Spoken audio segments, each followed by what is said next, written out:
It was a very tumultuous time for Africa in the 1950s. By that time, Britain had already colonized several parts of Africa, including Kenya. However, a particular ethnic group decided it was time to stop or dismantle the British colonial rule.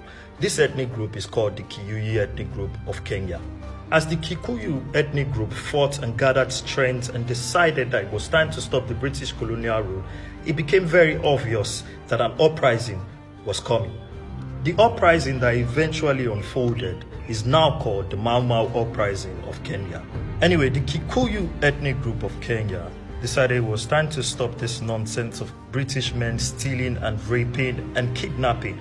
So this guy, Dedan Kimathi, became a voice of his people. Obviously, Dedan Kimathi continued to gather strength as well as more followers among the Kenyan people, especially among the Kikuyu people. It didn't take long for Kimathi and his people to get the attention of the British, and this guy, Evelyn Baring, decided to declare a state of emergency.